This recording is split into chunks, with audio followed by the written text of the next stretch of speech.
Hello and welcome, and in today's video I'm going to share with you the top 10 most difficult Ark tames, so let's get into it.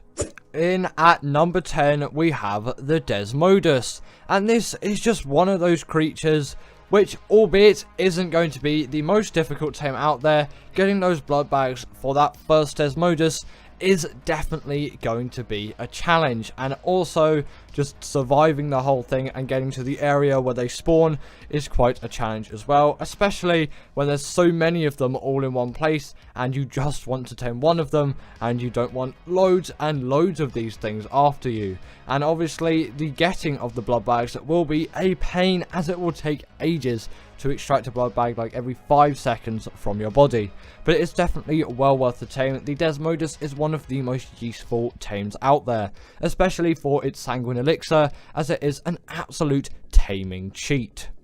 Next up we have the Bloodstalker, and this has the exact same taming method as the Desmodus, but why is it more difficult? Well, blood bags are not easy to get on Gen 1 in any circumstance at all, as yes, once you tamed your first Desmodus you have yourself a blood bag farm, whereas that simply isn't possible on Gen 1, and you just have to keep doing that same method and getting hundreds and hundreds of blood bags to actually get yourself a really high level Bloodstalker. And these are definitely essential on the Gen 1 map, as they are pretty much the only creature which you can use to get around, as flyers are banned on that map.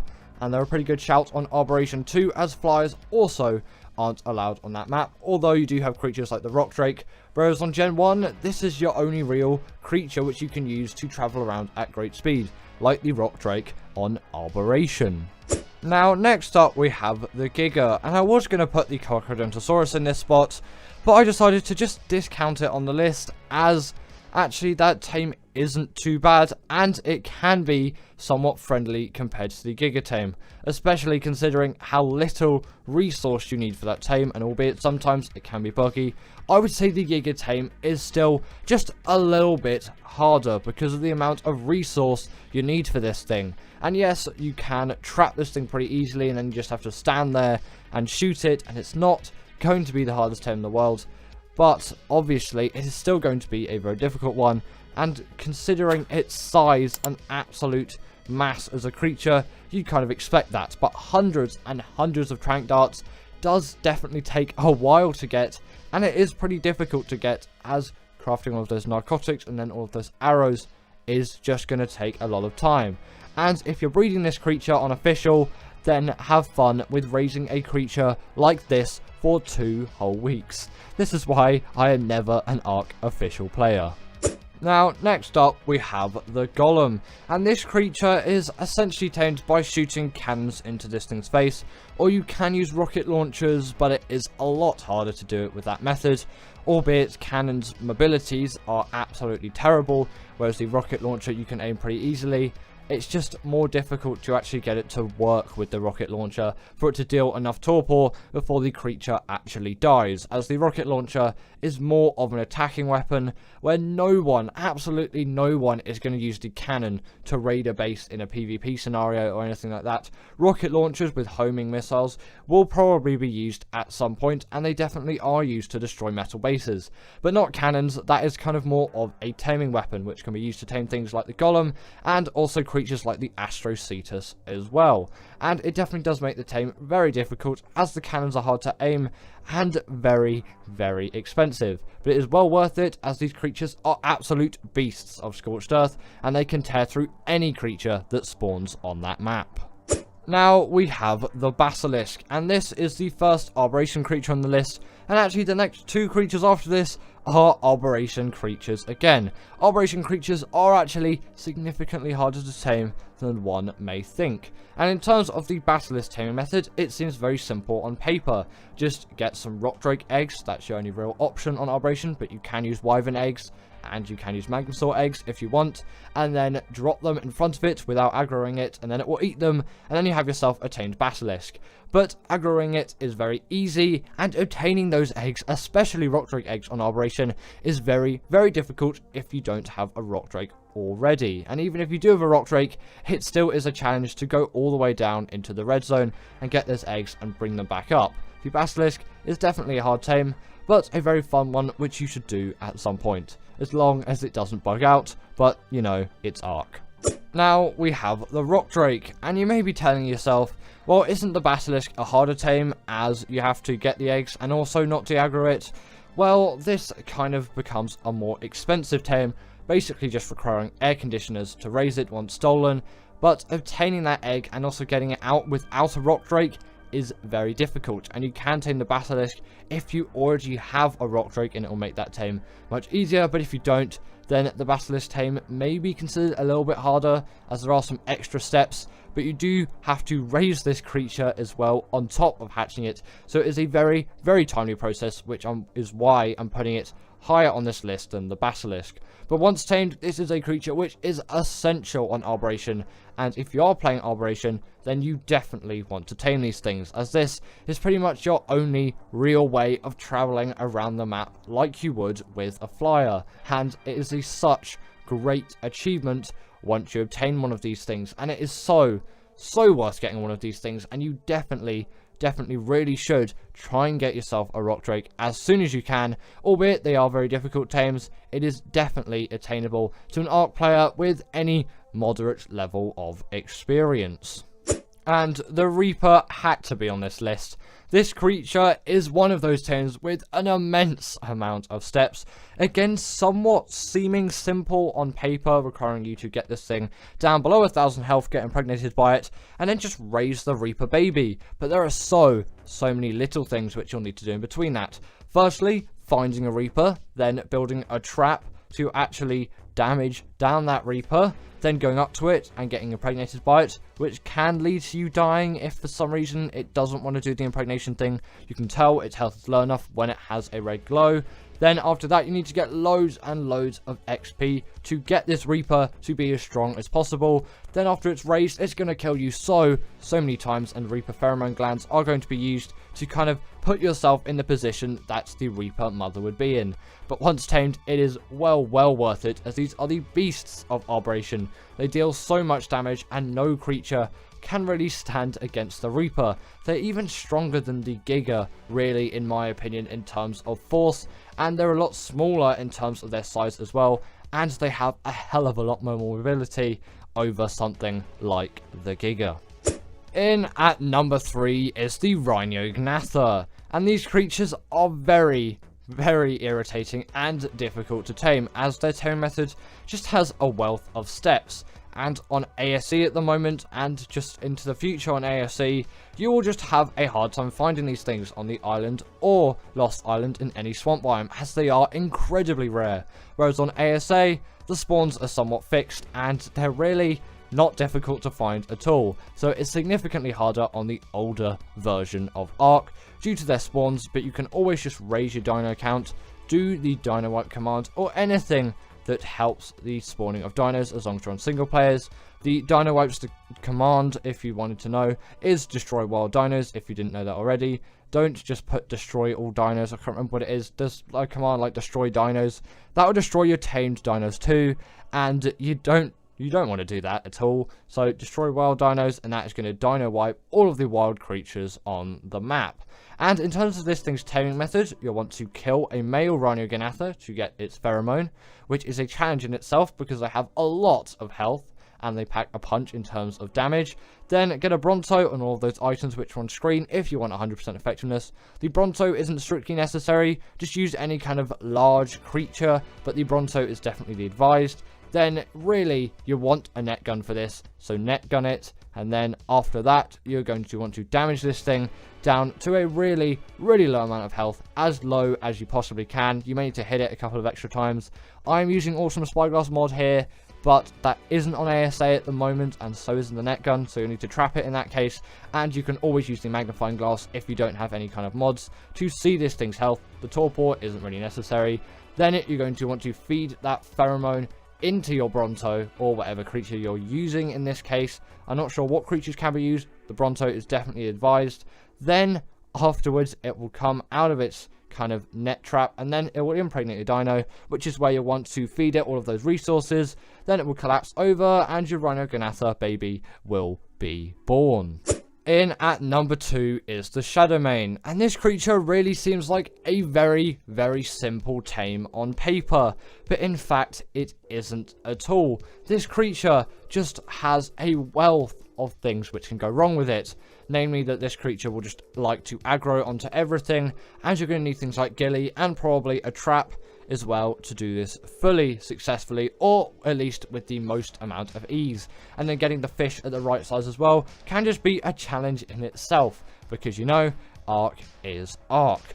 But before we get into number 1, I just want to list a couple of quick honourable mentions which didn't make it onto the list. The Troodon has to be mentioned on this list, so does the Carcharodontosaurus, the Noglin, the Astrocetus, the Astrodelphis, the Titanosaur, all of the titans which you'll find on Extinction, the Managama, and the Hesperornis, all having their own varying difficulties in taming methods. So let's get into that number 1 spot. And in at number 1 is the Amargasaurus, and this creature is by far the bane of so many people's lives, requiring Raj Clark 24 hours to actually tame this thing, which is insane for a creature, which, like, is unprecedented for every other Ark tame. No creature has a taming method like this one. And if you do this taming method, in fact, you will probably not be sane by the end of it, allowing it to run around and fight with you until it is tamed. This is the absolute bane of any Ark player's existence. But we can't forget the Fenrir too. This thing is just it's just too difficult. The top 10 most disregarded Ark tames. In at number 10, we have got the Megalosaurus, and although this creature is widely used on maps like Arboration, I find it could definitely be used a lot more, and it does spawn on maps like the islands. Like, you can go into caves, like the artifact of the Devourer cave, I think has a few, and the artifact of the Massive, or the artifact of the Hunter, I think has a few lying around there. And obviously you can use a Creature Finder Deluxe if that's your thing as well. If you have access to that, it really does help out, especially for you ASA players out there, because it is accessible to everyone. But on normal Ark, if you're a console player, I'm sorry, you won't have access to that. Also, these things do have a wealth of abilities as well, which really does make them quite a special creature to behold.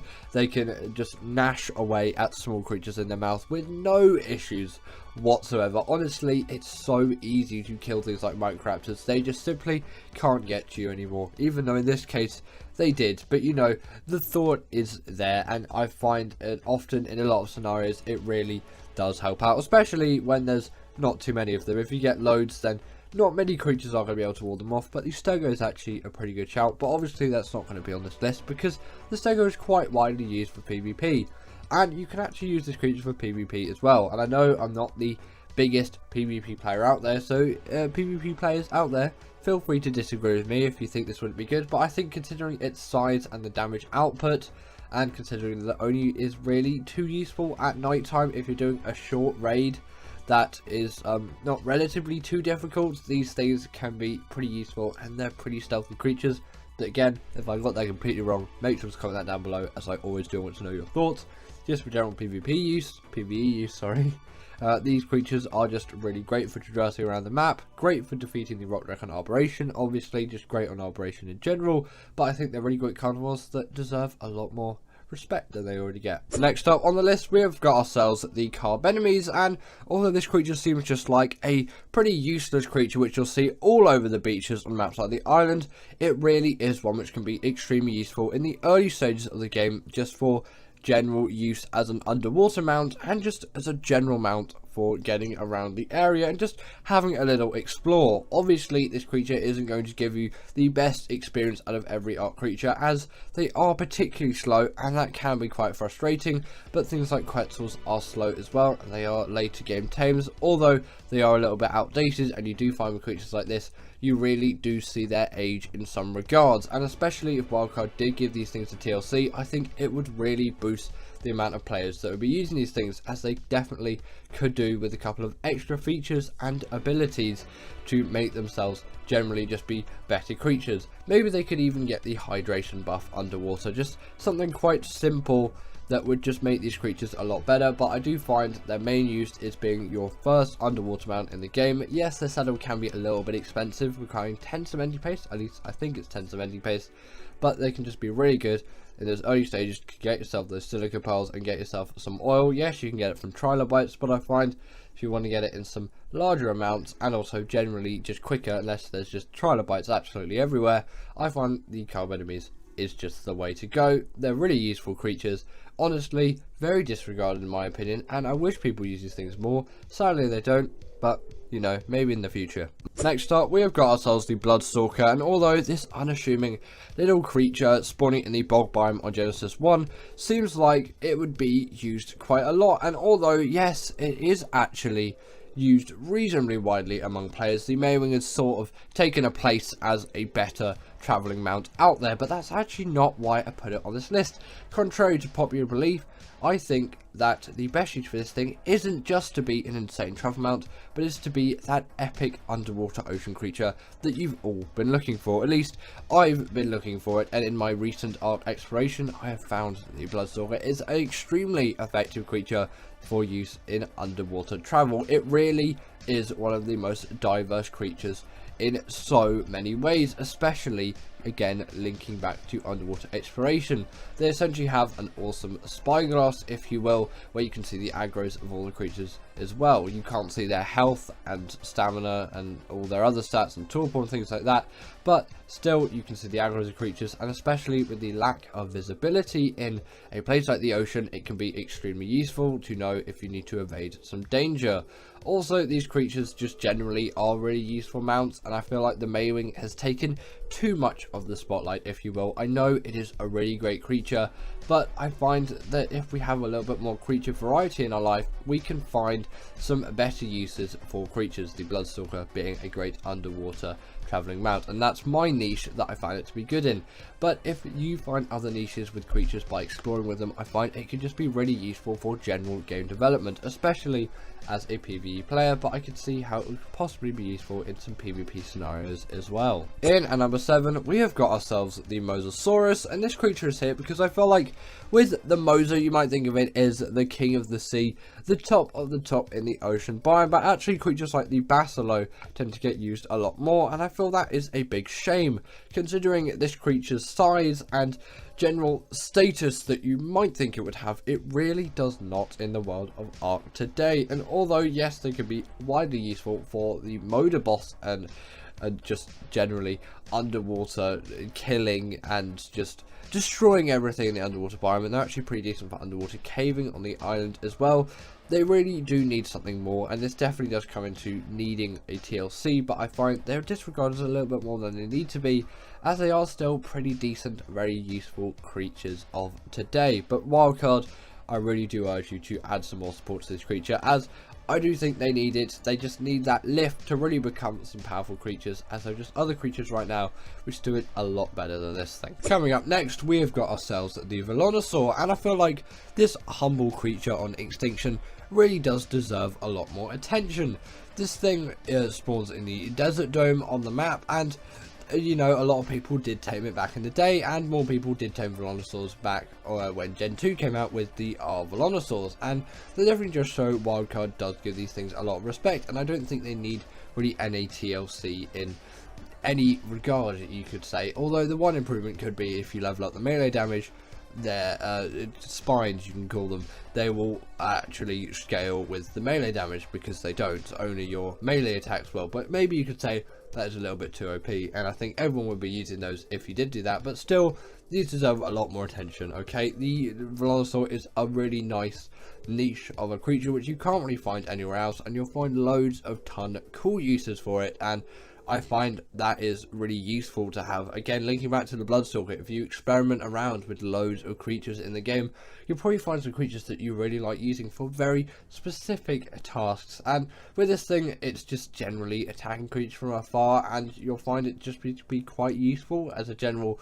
travelling mount. At least I have, as you can just quickly kill things off from a good distance away, and it really does aid me in my travels. But obviously you can find your niche with this thing as well. In at number 5, we have got ourselves the Carnotaurus, and I really do want to talk about this creature quite a lot, because I am definitely a Carno lover, so I do have quite a lot of bias, but you know, I do have bias for this whole list as I am the one making it, although I've factored a little bit of just general things that I have found around, because I don't just want to play into my opinions, although they are largely mine. I do want to know that.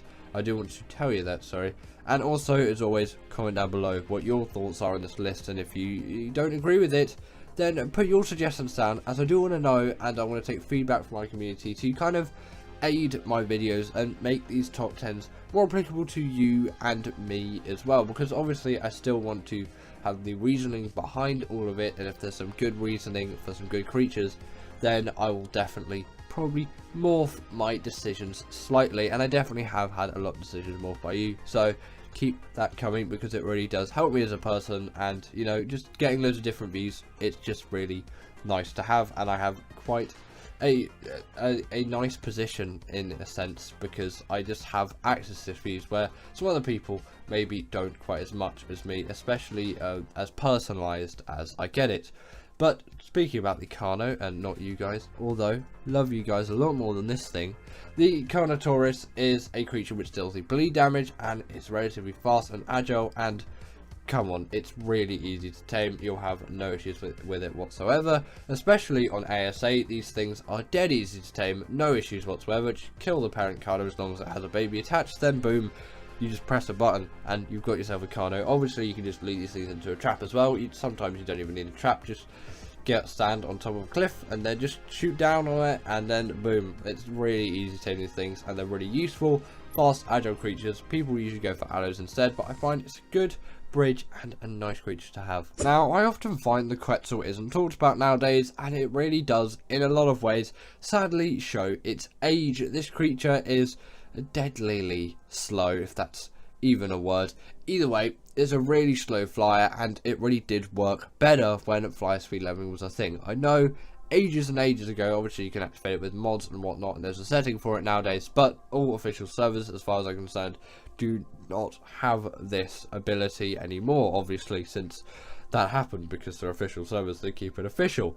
Either way, these creatures have really just seen a downfall in recent years, as creatures like the Rhinoganatha and the Astrodelphis, the Trochinatus came out. They're just more useful for this kind of job, and although no flyer really does replace the platform saddle that the Quetzal has, it's not really the best that you can get out there, and you can really just get some better solutions than this nowadays, as it really isn't the best creature to fly around on. But if they gave this thing a bit of TLC, then I really think it could do a lot better, and just generally I think it gets a little bit less respect than it deserves, as it still can be quite useful to this day. In at number 3, we have got the Megalodon, and I kind of have to put this creature here in my opinion.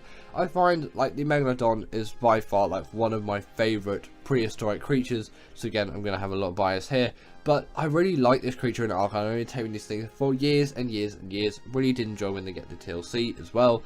That was a nice cool addition for these creatures to have. Showed wildcard, she did have some respect for these ocean beasts, and in a lot of regards I'll say they're better than something like a Mosa, and I use them a hell of a lot more, but I don't see loads of other people using them, and I don't feel like they need too much TLC. They really just do stand alone as their own thing, but I feel like people just skip these things and disregard them, and they're really useful for general underwater travel, for defeating the Moda boss on Gen 1, and even underwater caving. And although that can be done with a Barry, I find the Megalodon does work quite effectively.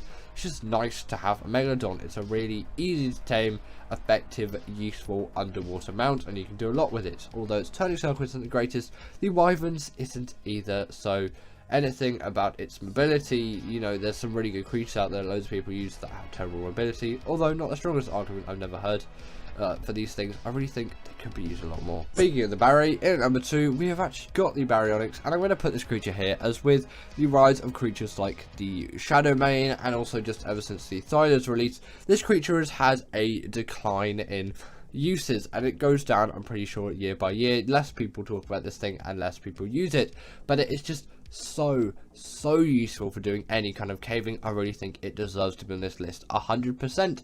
I just don't really see people using these things nowadays and talk to them as much. Again, I said it before, but I want to repeat it for emphasis, because you know, these creatures are so easy to tame, and although yes, maybe they use fish meat is really not that hard to come by, and you don't need to tame these things up to 100% effectiveness or use all that prime fish meat.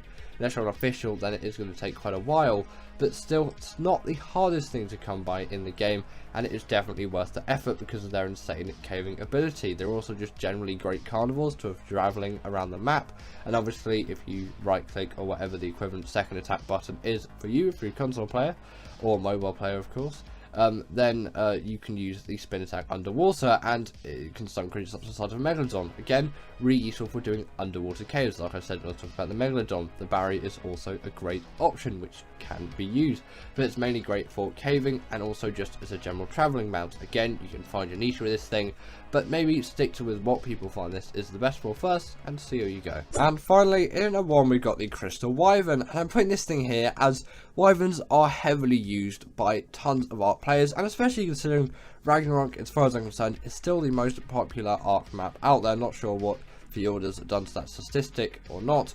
It's crazy to feel how the Crystal Wyvern gets like no respect compared to the Wyvern, and it is heavily disregarded. In some ways I find that maybe it has an easier taming method, and because of that it has some kind of psychological nocebo that these creatures just generally are worse, but in most cases I find they're better. Loads of you out there have been saying that you really like the Ember Crystal Wyvern. That's your favourite. For me, it's the Blood Crystal Wyvern. Obviously this is a Tropical Crystal Wyvern, but still the point stands, it's a Crystal Wyvern, and the B-roll works with what I'm talking about.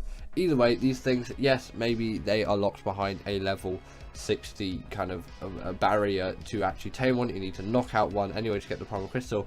It's really not that hard. Note runs are easy, and that Primal Crystal is so easy to fetch, especially if you have a net gun now, considering all of that exists, and they work just as well as Wyverns, if not better, especially considering the easier tame method. Though they work tons better, and you can get them way earlier on in the game, and their abilities are, you could even say, new for today. They just seem really cool, and nothing really has been done like it since, and I feel like they deserve a lot more credit and success than they've gotten. So that is why I'm putting this creature in at number 1. I think it deserves it the most out of any creature in the game. So thank you to my wonderful patrons Ekaterina Puchkova, Karina Thorne, Dominic Masijewski, and Ethan Tapia, who have all supported me through Patreon or through YouTube memberships. If you want to join this list, then go join Patreon or YouTube members, but thanks to all of these guys.